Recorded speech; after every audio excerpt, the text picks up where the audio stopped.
Okay, and this time we've got a grid, and we've got several positions along the grid, and we're simply going to try to figure out the direction of the displacement for motions between various points. So the first one is A to C, so A to C. So I'm going to draw a straight line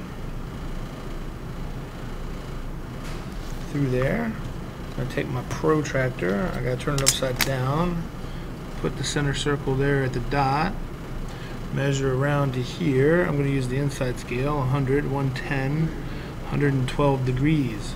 Now it's 112 degrees plus I have to add the 180 that I didn't take into account because my protractor was upside down. So I'm going to add this other 180 in. Okay, so that's 292 degrees. Next one is D to B, so that line's going to come out this way. Now again, I'm drawing the line extended because my protractor is large enough. I need enough line to be able to read with it. Now this is in quadrant number 3, down and to the left. So when I measure it, I'm going to again add 180 degrees. So I'm going to come around counterclockwise from the circle. This is 100. This is a 21 degrees. So I'm going to add 21 to 180, and I'm going to get 201 degrees. All right, G to D.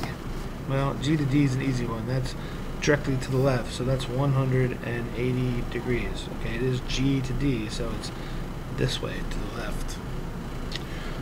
F to A. Here's F, here's A. And now it doesn't matter whether you go A to F or F to A, they're going to be different directions. They're going to be 180 degrees off from each other.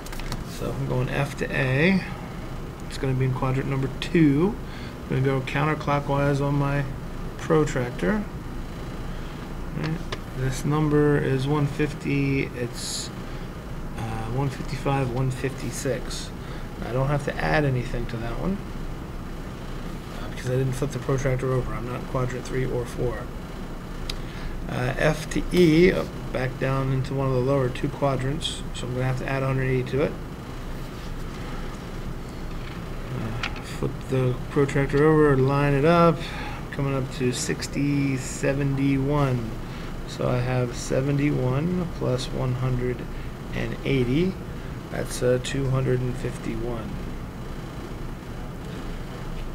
Next one is C to H. C to H, that's going to be down in the 4th quadrant.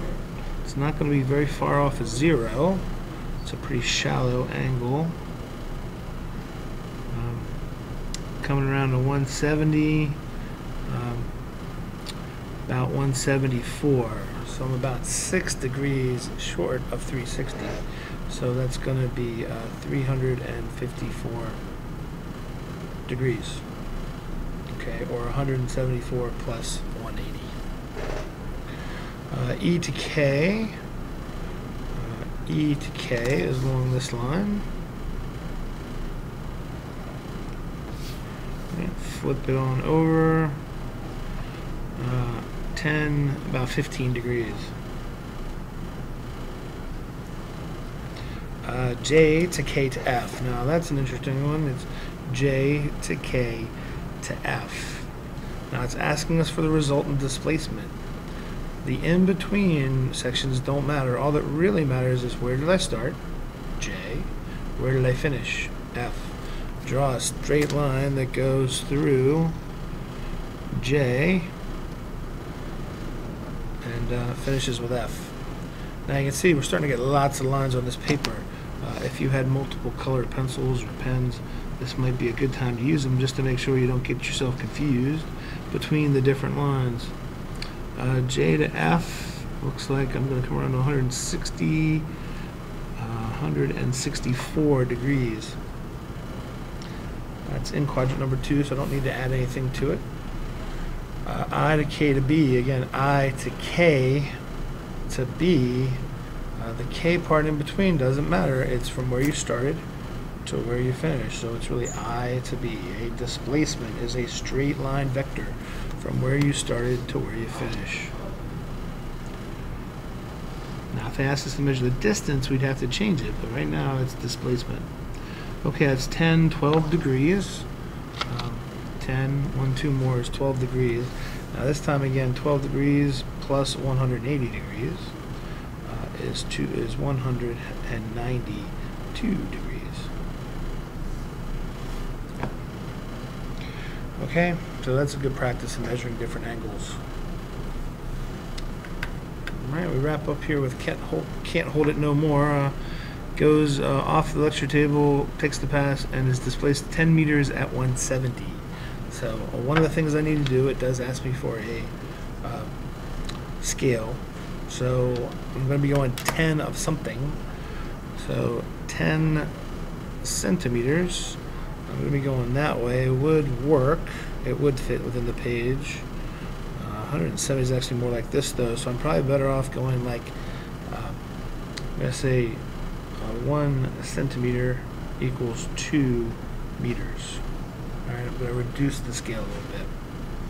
And hopefully you'll see why as we go ahead. Okay, so that's the scale I've chosen.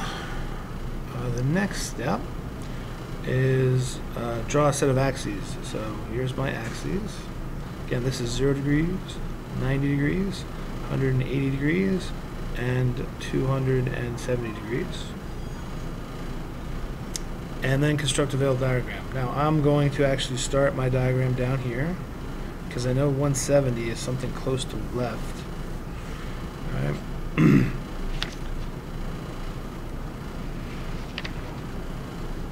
So there's where I'm going to start it. The next step is I'm going to go ahead and measure now 2 meters, and I have to go at 10 meters. So 10 divided by 2 equals 5 centimeters. Alright, so I've reduced the scale by half essentially. Alright, so before I can draw the line, I need to get my protractor out, and I need to line it up, and then I need 170 degrees, which is over here. So I'm going to put a little mark right there at 170. Now 2 points make a line. Don't worry about my extraneous ink mark there, it's just this little dot right here.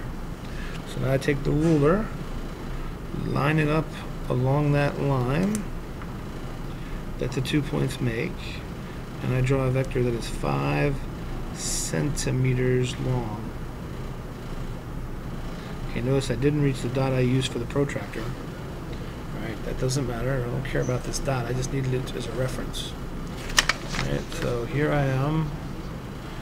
This is with a scale of 1 centimeter equals 2 meters. 5 centimeters, 5 times 2 would give me 10 meters at 170 degrees. Alright, so Marcus Tardy took an extended lunch, now he's checking in. He's moved an average velocity of 5 meters per second at 305 degrees. Now the 5 sounds pretty good. We can probably use a scale of 1 centimeter equals 1 meter per second. Now this is an important thing to notice. We're using a length on the paper to represent a velocity, a speed value, how fast we're going.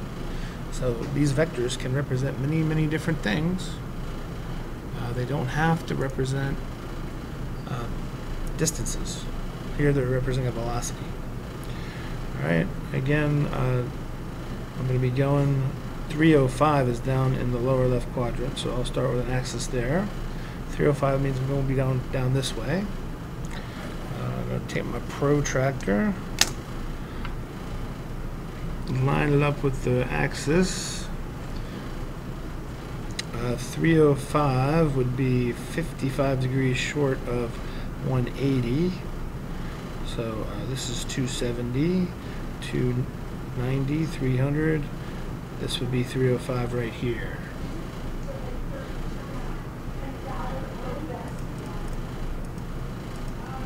Okay, So 270, 300, sorry, 270, 280, 290, 300, 305. Notice that's 55 degrees coming the other way. Okay, so those are my 2 points that make a line. This point right up here, this point down here. I'm going to take my ruler, I'm going to line it up with those 2 points, and along that line I am going to draw a 5 centimeter long line. So this represents Marcus moving at 5 meters per second at 305 degrees. Okay, so that's how we draw vectors to scale. Again, the vectors must have both a magnitude and a direction to be vectors.